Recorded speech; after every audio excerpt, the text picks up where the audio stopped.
ومكرمنا وأولانا ومولانا محمدا عبده ورسوله. أما بعد، فأعوذ بالله من الشيطان الرجيم. بسم الله الرحمن الرحيم. قل هل يستوي الذين يعلمون والذين لا يعلمون؟ وقال الله تعالى في موضع آخر: إنما يخشى الله من عباده العلماء. صدق الله العظيم. قال النبي صلى الله عليه وسلم: كن عالما أو متعلما أو محبا أو مستمعا، ولا تكن الخامسة فتهلك، والخامسة أن تبغض العلم وأهله، أو كما قال عليه الصلاة والسلام. وقال النبي صلى الله عليه وسلم في موضع آخر: خيركم من تعلم القرآن وعلمه، أو كما قال عليه الصلاة والسلام. دنیا کی کتابوں میں قرآن چمکتا ہے، دنیا کی کتابوں میں قرآن چمکتا ہے، قرآن میں اللہ کا فرمان چمکتا ہے.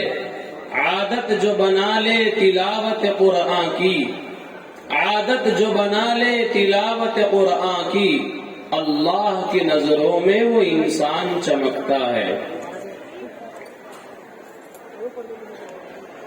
اسٹیج پر تشریف رکھنے والے معزز و مکرم علماء کرام اور آج کی اس خوبصورت بزم کی صدارت کرنے والے جناب حضرت مولانا مفتی محمد واصل صاحب، جو ابھی مجھ سے پہلے بہت خوبصورت اور گرجدار انداز میں آپ کے دلوں کو گرما کے گئے ہیں. شب برات کے تعلق سے پوری تفصیل آپ کے سامنے حضرت والا نے بیان کی ہے. اس تعلق سے تو بیان کرنے کی ضرورت باقی نہیں رہتی. آج کا ہمارے اس جلسے کا خصوصی جو موضوع ہے وہ ہے دستار فضیلت، یعنی کہ قرآن کی نسبت پر ہم سب لوگ یہاں جمع ہیں. بہت خوشی ہو رہی ہے کہ آج کا یہ جلسہ جو حضرت مولانا مفتی محمد ایاز صاحب سلمہ اور مسجد کے ذمہ دار صدر محترم حاجی محمد شمشاد صاحب، اسی طریقے سے بھائی توصیف صاحب، بھائی توفیق خان صاحب اور دیگر حضرات اور ہیں جو منتظمہ کمیٹی میں شامل ہیں، برابر اس پروگرام کو سجانے میں ان کا تعاون، ان کے مشورے درکار ہیں. وہ تمام لوگ مبارکبادی کے مستحق ہیں. شب برات کے موقع پر آپ حضرات کا اس مجلس کے اندر جمع ہونا یہ خیر سے خالی نہیں ہے. آج کی رات عبادت کرنے کی رات ہے، اللہ کو پکارنے کی رات ہے، اللہ سے مانگنے کی رات ہے، اللہ کے سامنے اپنے دامن پھیلانے کی رات ہے، بخشش طلب کرنے کی رات ہے. لیکن میں یہ سمجھتا ہوں کہ قرآن کی نسبت پر جو آپ حضرات یہاں جمع ہیں، آپ کا بیٹھنا بھی نیکیوں سے خالی نہیں ہے، خیر سے خالی نہیں ہے. کچھ حضرات اندرونی طور پر یہ سوچ رہے ہوں گے کہ آج تو عبادت کی رات تھی، نفلیں پڑھنے کی رات تھی، انہوں نے جلسہ رکھ لیا اور اس میں الجھا لیا. وہ اس ذہن کے خلجان کو دور کر دے، کیونکہ آپ اور میں قرآن کی نسبت پر جمع ہیں. جب کسی چیز کی نسبت قرآن سے جڑتی ہے، خدا کی قسم اللہ تبارک و تعالی اسے چمکا دیتا ہے. اللہ اس کے اندر وہ روشنی پیدا کر دیتا ہے کہ جس کو دیکھنے کی ہماری آنکھوں کے اندر صلاحیت نہیں ہے، ہماری آنکھوں کے اندر وہ بصیرت نہیں ہے کہ جس کے ذریعے سے ہم اس چیز کو دیکھ سکیں.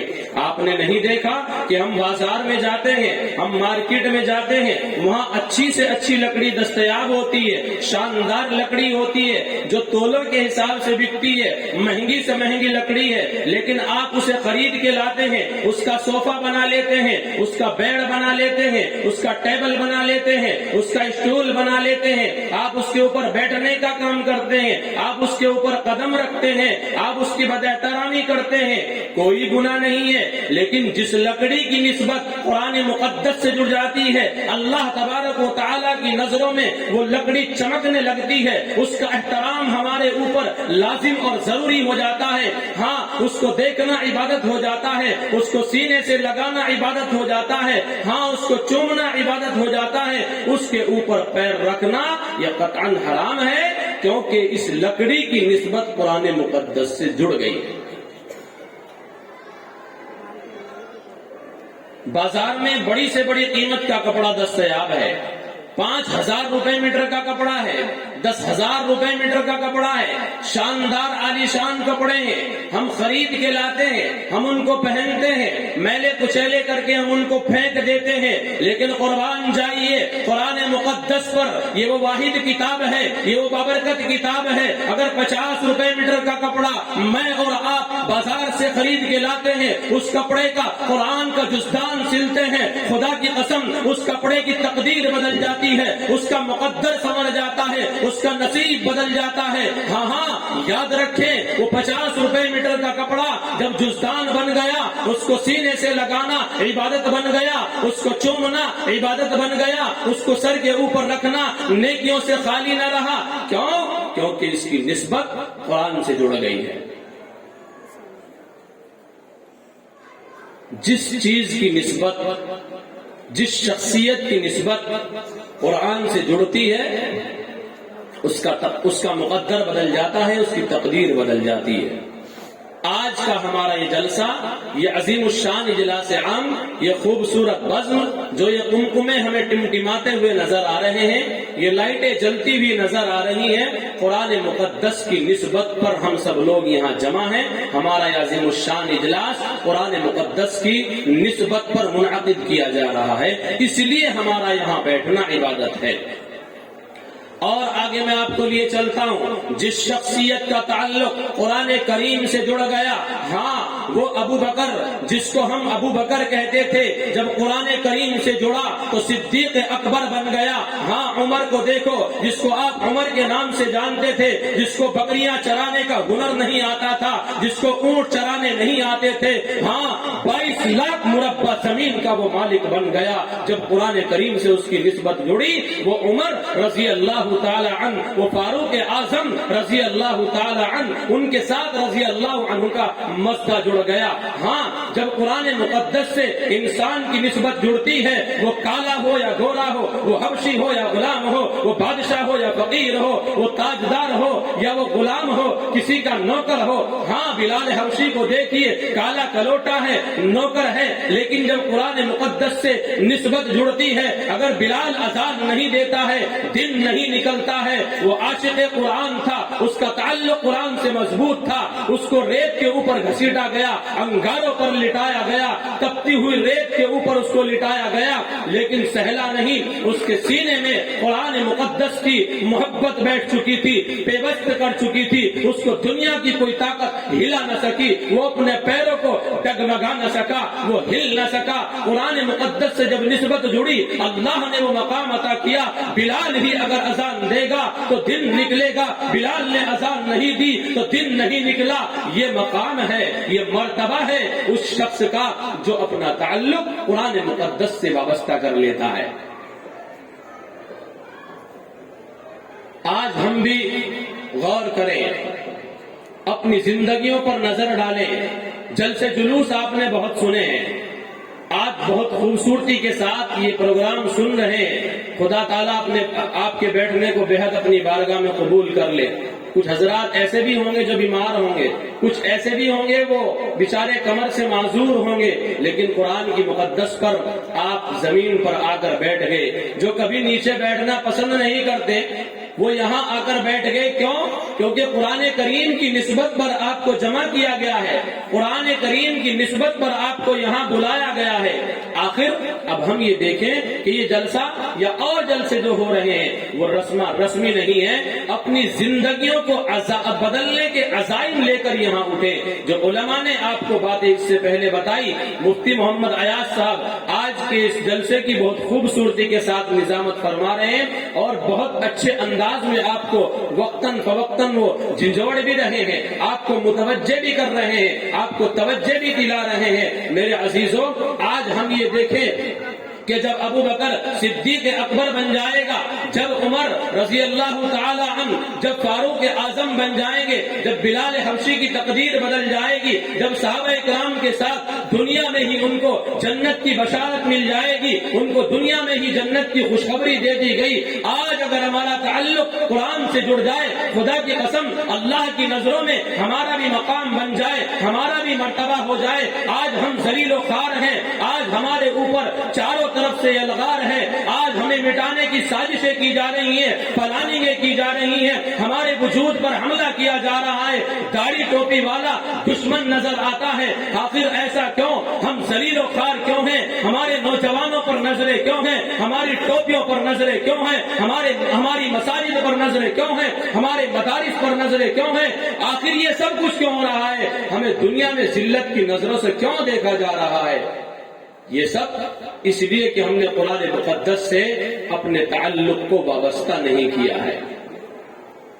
اگر ہم قرآن عظیم سے اپنے تعلق کو وابستہ کر لیں, قرآن عظیم سے اپنے تعلق کو مضبوط کر لیں, خدا کی قسم دنیا کی سپر طاقتیں ہمارے سامنے گھٹنے ٹیکنے پر مجبور ہوں گی. سپر طاقتیں ہمارا بال ٹیڑھا نہیں کر سکتی ہے. آج جو ہمارے اوپر یہ الغار ہے, ہمارے اوپر حالات ہیں, وہ اس لیے ہے ہم نے دین سے دوری پیدا کی ہے, ہم نے مذہب اسلام کو سمجھا نہیں ہے, ہم نے نبی پاک صلی اللہ علیہ وسلم کی مبارک تعلیمات کو سینے سے نہیں لگایا ہے, ہم نے قرآن کے مقتضا پر عمل نہیں کیا ہے, ہم نے قرآن کی تعلیمات کو سینے میں نہیں بٹھایا ہے. اگر قرآن مقدس سے ہمارا تعلق مضبوط ہو جائے, ہاں پھر اگر ہمارے سامنے سمندر آ جائے, موسیٰ علیہ السلام سمندر کے سامنے ہیں, کھڑے ہوئے دیکھ رہے ہیں, سمندر ابالے مار رہا ہے, پانی جوش مارتا ہوا دندناتا ہوا آ رہا ہے. اللہ کی طرف سے آواز آئی, موسیٰ ڈرنے کی ضرورت نہیں ہے, عصا کو اس پانی پر ماریے,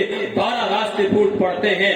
ہاں پھر پانی بھی آپ کو راستہ دینے کے لیے تیار ہے. اگر آپ کے سینے پر چھری رکھ دی جائے, وہ آپ کا بال ٹیڑھا نہیں کر سکتی, کیونکہ آپ کا تعلق, آپ کی نسبت قرآن کریم سے جڑ چکی ہے. اسماعیل علیہ السلام, اسماعیل ذبیح اللہ کے گردن پر چھری رکھی گئی, لیکن آخر وجہ کیا تھی؟ چھری کا کام کاٹنا, پانی کا کام ڈبونا, لیکن پانی ڈبو نہ سکا, چھری کاٹ نہ سکی. مچھلی حضرت یونس علیہ السلام کو لقمہ اجل نہ بنا سکی. آخر یہ کیوں ہوا؟ اس لیے ہوا کہ انہوں نے دین کو مضبوطی سے تھامے رکھا, انہوں نے قرآن مقدس کو تھامے رکھا, انہوں نے اللہ کی کتاب کو تھامے رکھا, انہوں نے کسی بھی موڑ پر, کسی بھی وقت میں دین پر آنچ نہ آنے دی. میرے عزیزوں, میرے پیاروں, آج یہ اپنے سینوں میں بسا کے جاؤ کہ ہم قرآن کریم سے سچی محبت اپنے دلوں کے اندر پیدا کریں گے, ہم قرآن سے سچا تعلق قائم کریں گے. ابھی پرسوں کے پروگرام میں کاؤلی کے اندر پروگرام ہوا, کاؤلی مدرسے والی مسجد میں پروگرام ہوا, 700-800 لوگوں کا مجمع وہاں موجود. تو میں نے تمام لوگوں سے للکار کر یہ پوچھا کہ 700-800 لوگ مجمع کے اندر بیٹھے ہوئے ہیں, مجھے یہ بتائیں, 1 سال مکمل ہونے جا رہا ہے, رمضان سے رمضان آ گیا ہے, پورے سال میں قرآن ناظرہ پڑھنے والے بتائیں کہ ہم نے کتنے قرآن مکمل کیے ہیں. جب میں نے یہ آواز لگائی, لوگوں کی نظریں جھکنی شروع ہو گئی. میں نے آواز لگائی کہ 5 قرآن کرنے والے ہاتھ اٹھائیں مجمع میں سے. 12 مہینوں میں جنہوں نے 5 قرآن ناظرہ مکمل کیے ہو, مجمع کو سانپ سونگ گیا. یہ علماء وہاں موجود تھے, پورے 700-800 مجمع سے یہ آواز نہ نکلی, کسی کا یہ دم نہ نکلا کہ مولانا کیا سوال کیا ہے, تمہارے سوال کو پورا کرنے والا میں ہوں, میں نے پورے سال کے اندر 5 قرآن کیے ہیں. اگر ایک سپارہ تم روزانہ قرآن کریم کا تلاوت کرتے تو سال میں 12 مہینے ہوتے ہیں, 12 قرآن تمہارے مکمل ہوتے، لیکن 12 قرآن کی بات چھوڑیے 5 قرآن بھی مکمل نہ ہو سکے۔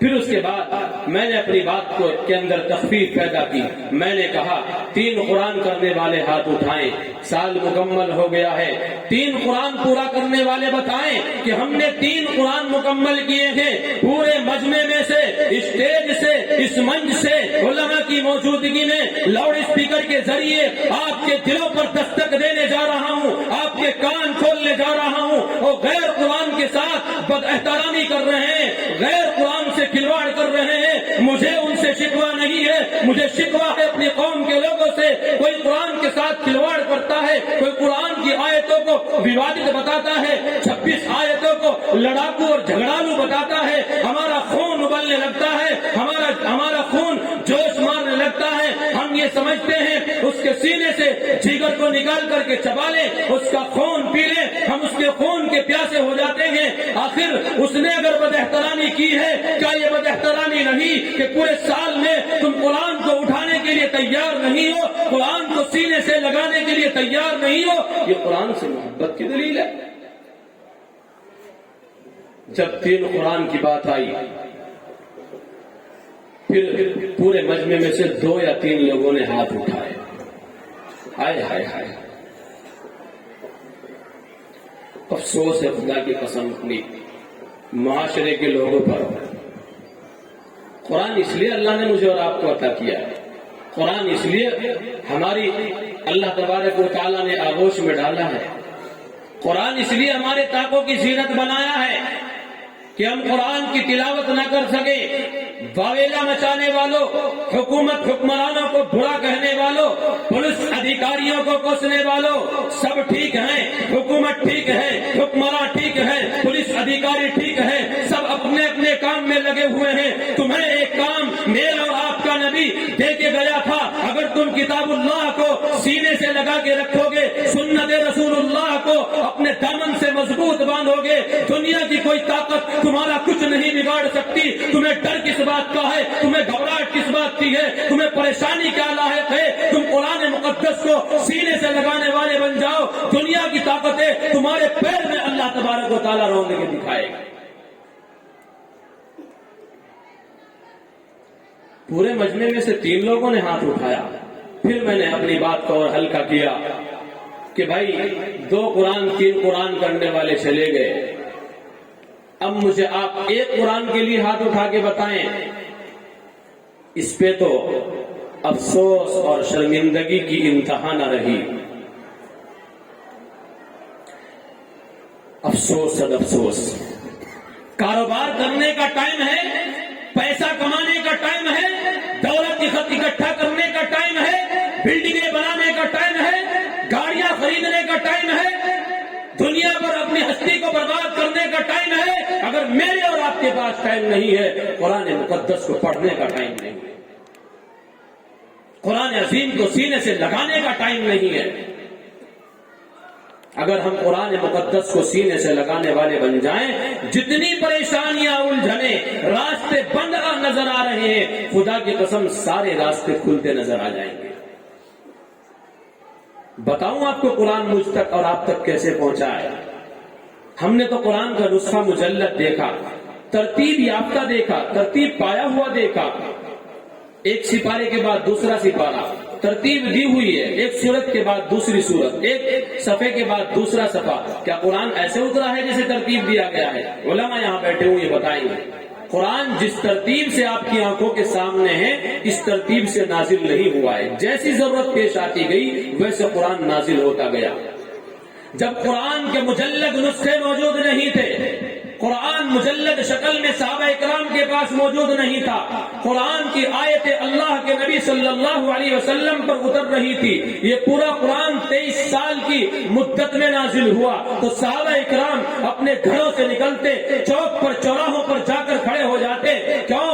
دولت لینے کے لیے، مال مانگنے کے لیے، درہم دینار اکٹھا کرنے کے لیے نہیں، ہرگز نہیں۔ صحابہ اکرام گھر سے نکلتے، بھوک کی شدت ہے، پیاس کی شدت ہے، بھوک کی بیتابی نے ہاتھوں کو چیر کے رکھا ہے، کھڑے ہوئے ہیں، صبح سے لے کر شام ہو گئی ہے، بھوک لگی ہوئی ہے، پیاس کا انتظام، پانی کا انتظام نہیں ہے۔ آخر کھڑا ہونے کی وجہ کیا ہے؟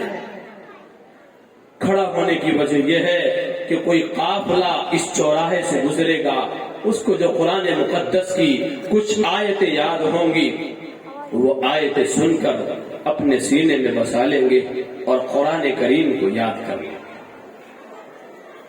کسی کو قافلے والوں میں سے ایک آیت یاد ہوتی وہ سنا دیتا، صحابی سن کر سینے میں محفوظ کر لیتا۔ کسی کو 2 آیتیں یاد ہوتی وہ سن کر کے اپنے سینے میں محفوظ کر لیتا۔ آزاد کالونی میں رہنے والوں، میرے نوجوان ساتھیوں، بزرگ بھائیوں اور پسے پردہ بیٹھی ہوئی ماں اور بہنوں، ایک ایک آیت یاد کر کے سینے میں بسا کر آج آزاد کالونی سعید یا مسجد کے اس مکتب تک قرآن پہنچا ہے۔ ہم نے اس قرآن کی کیا قدر کی ہے؟ کیا یہ قدر ہے کہ پورے سال میں قرآن مکمل نہ کر سکے؟ میں آپ ہی کے بیچ کا آدمی ہوں، آپ ہی کے قریب رہتا ہوں، اسی معاشرے میں جنم لیا ہے، اسی میں جی رہا ہوں، قوم کو دیکھ رہا ہوں، برابر کے حالات پرکھ رہا ہوں۔ میں نے شاید پہلے پروگرام میں بھی آپ کو بتایا، آج پھر کہتا ہوں، تمہارے دلوں پر دستک دینے کے لیے کہتا ہوں۔ ایک بچے کا قرآن کریم مکمل کرایا، میں نے کہا بیٹا قرآن اٹھا کے لاؤ۔ میں نے جب اس کا قرآن کھلوایا، قرآن کے جزدان پر میری نظر پڑی تو قرآن کے جزدان پر دھول جمی ہوئی تھی۔ دیکھنے سے یہ احساس ہو رہا تھا یہ قرآن مقدس مجھے لگتا ہے سالوں سے گھر میں کھلا نہیں ہے۔ میں نے بچے سے سوال کیا یہ قرآن کس کا ہے؟ اس نے بولا کہ میری امی کا قرآن ہے۔ جب اس نے کہا کہ میری امی کا قرآن ہے، میں نے کہا بیٹا تیری امی قرآن کریم پڑھتی نہیں ہے؟ اس نے کہا کہ حضرت بس صبح کے ٹائم کبھی کبھار اگر آنکھ کھل گئی تو بس یاسین شریف کی تلاوت کر لیتی ہے، قرآن کریم نہیں پڑھتی۔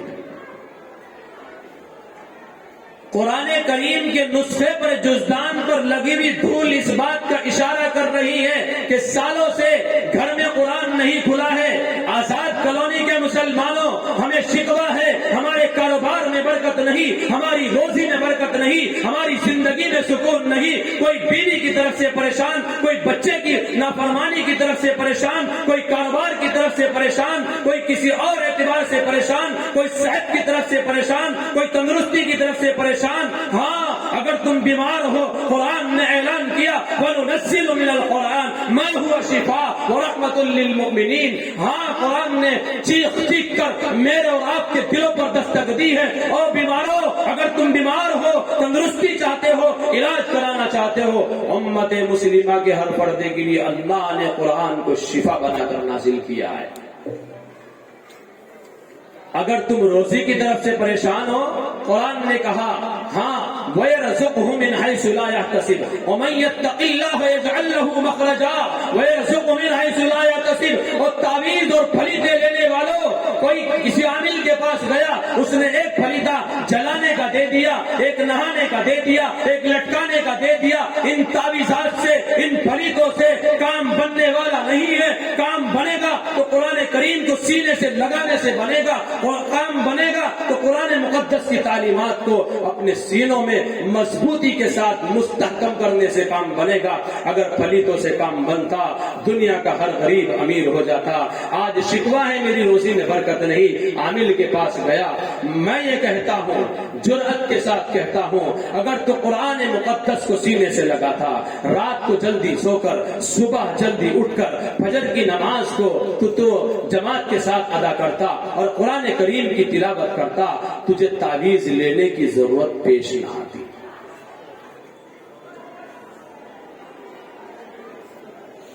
جو برکت والے راستے ہیں وہ بند ہے۔ رات کو نوجوان سو رہا ہے، موبائل ہاتھ میں، فحاشی فلمیں دیکھ رہا ہے، گانے سن رہا ہے، ٹی وی پر لگا ہوا ہے، فیس بک پر چیٹنگ کر رہا ہے، یوٹیوب پر فحاشی فلموں میں مگن ہے۔ رات کے 10 بجے پرواہ نہیں ہے، 11 بجے پرواہ نہیں ہے، 12 بجے پرواہ نہیں ہے، 1 بجے پرواہ نہیں ہے، 2 بجے پرواہ نہیں ہے۔ تجھے تو رات کے 2 بجے اللہ کے سامنے اٹھ کر اللہ کے سامنے دامن پھیلانا چاہیے تھا۔ تو کیا کر رہا ہے؟ اللہ کی بغاوت کھلم کھلا۔ تو کیا سوچ رہا ہے؟ تجھے کوئی دیکھ نہیں رہا ہے، لحاظ میں منہ ڈالا ہوا ہے، باپ نے دیکھ رہا، ماں نے دیکھ رہی، کانوں میں تیرے جو ایئر فون لگا ہوا ہے۔ جو کرتا ہے چھپ کے تو اہل جہاں سے، جو کرتا ہے چھپکے تو اہل جہاں سے، کوئی دیکھتا ہے تجھے آسماں سے، اللہ تجھے دیکھ رہا ہے، اس کا خوف اپنے دل کے اندر پیدا کر لے۔ اور نوجوان، جب رات کے 12 بجے تک، 1 بجے تک، 2 بجے تک تو آن لائن رہے گا، صبح کو فجر کی نماز کیسے پڑھے گا؟ قرآن کریم کی تلاوت کیسے کرے گا؟ جب تو فجر کی نماز چھوڑے گا، 9 بجے سو کر اٹھے گا، جب قرآن کریم کی تلاوت کو بالائے طاق رکھے گا، تیری زندگی میں سکون آ ہی نہیں سکتا، تیری زندگی میں بہاریں آ ہی نہیں سکتی، تیری روزی میں برکتیں ہو ہی نہیں سکتی۔ کوئی لکھ کر کے دیتا ہو وہ غلط ہے۔ اگر تیری زندگی میں قرآن کو چھوڑ کر کے سکون آ جائے، ایسا ہو نہیں سکتا۔ سکون کہاں سے آئے گا؟ نرم بستروں سے، ایئر کنڈیشن روم سے، بہترین ڈلب کے گدوں سے، عیش و عشرت کے سامان سے نہیں، اور ہرگز نہیں۔ سکون کہاں سے آئے گا؟ نہ دنیا سے، نہ دولت سے، نہ گھر آباد کرنے سے، نہ دنیا سے، نہ دولت سے، نہ گھر آباد کرنے سے تسلی دل کو ملتی ہے بس خدا کو یاد کرنے سے۔ قرآن نے کہا الا بذکر اللہ تطمئن القلوب۔ اگر تم دلوں کا سکون چاہتے ہو، اگر تم زندگیوں میں اپنی زندگیوں کو معمور، مجلہ اور پرنور اور پرسکون بنانا چاہتے ہو تو قرآن مقدس کی تعلیمات کو اپنے سینوں میں بسا لو، تمہاری زندگیاں چمک